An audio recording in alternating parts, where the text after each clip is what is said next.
O que está acontecendo nos bastidores do Supremo Tribunal Federal pode ser muito mais revelador do que aquilo que a grande mídia tem coragem de mostrar. Enquanto o Brasil assiste, em silêncio, à imposição de uma prisão domiciliar contra o presidente mais votado da direita na história do país, nos corredores do próprio STF, o clima está longe de ser unânime. Olá, patriotas! Sejam todos muito bem-vindos.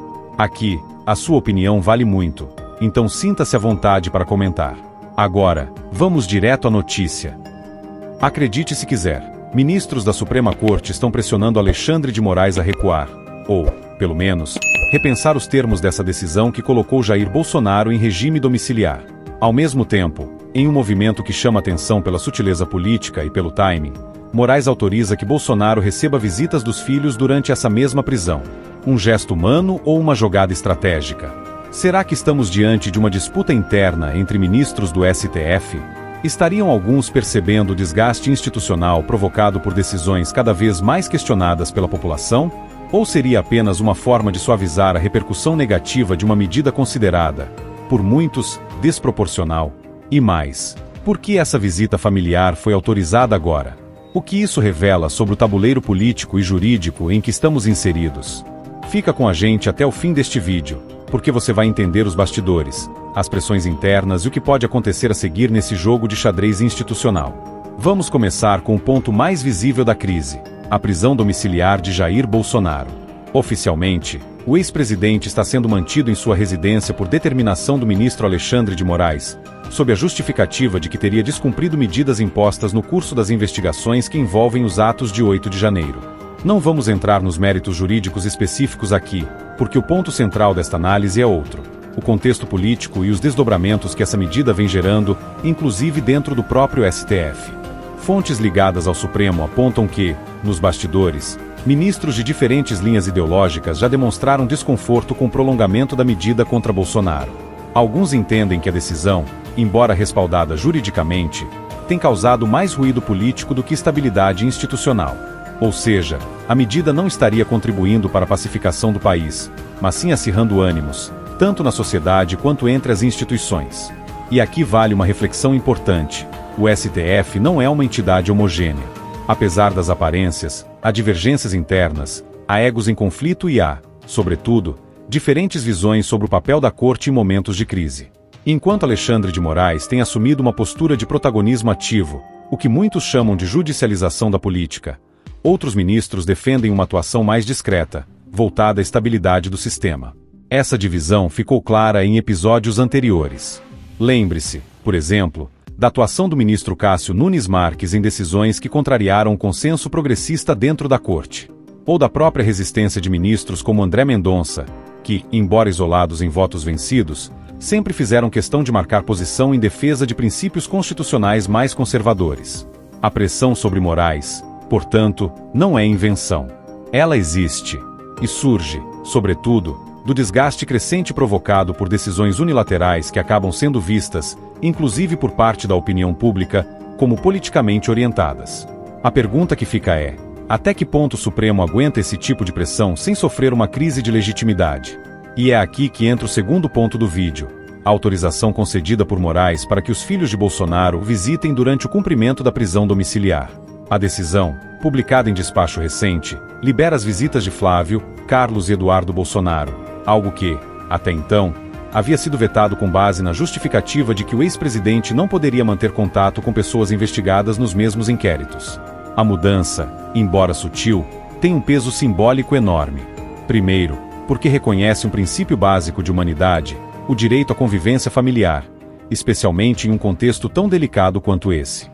Mas, mais do que isso, ela sinaliza um possível reposicionamento estratégico por parte de Moraes.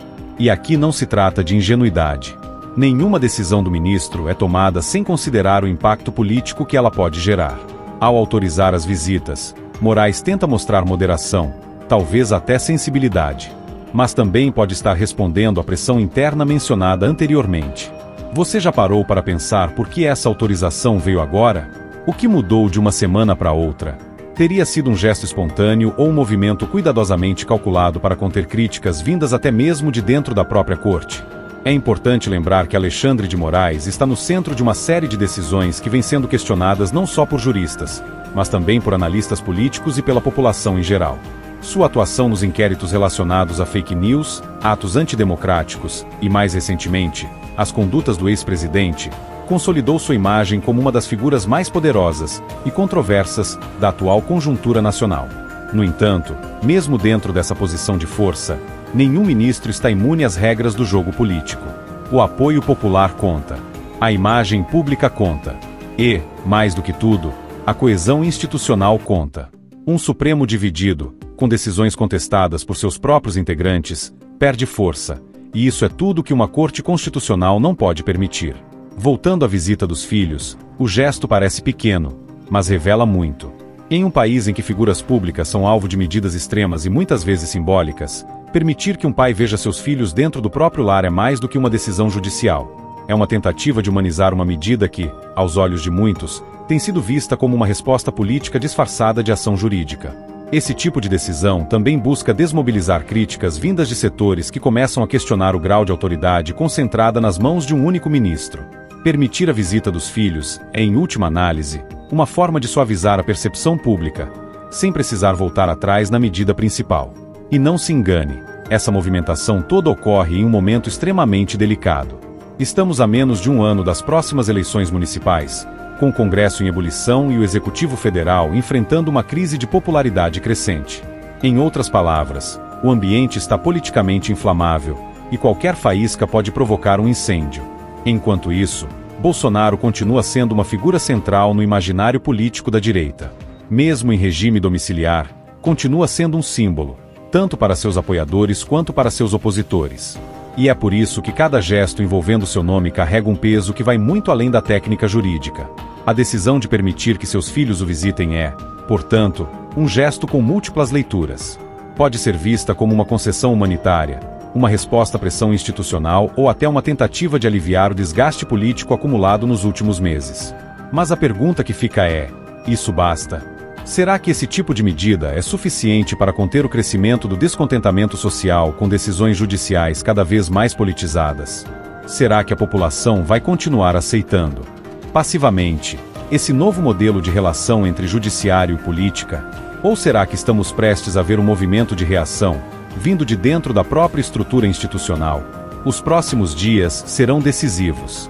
Se a pressão interna sobre Alexandre de Moraes continuar crescendo, é possível que vejamos mais gestos como esse, pequenas concessões, mudanças pontuais, mas com grande impacto simbólico. Por outro lado, se o ministro continuar dobrando a aposta, endurecendo sua postura e ignorando sinais que vêm de seus próprios colegas, o risco de uma crise institucional mais profunda aumenta. E você, o que pensa sobre tudo isso? Será que estamos vendo o início de uma inflexão no comportamento do STF? Ou será que tudo não passa de uma estratégia de contenção de danos? Comenta aqui embaixo o que você pensa sobre isso. E se ainda não é inscrito, se inscreve agora, porque aqui, a verdade tem vez e voz.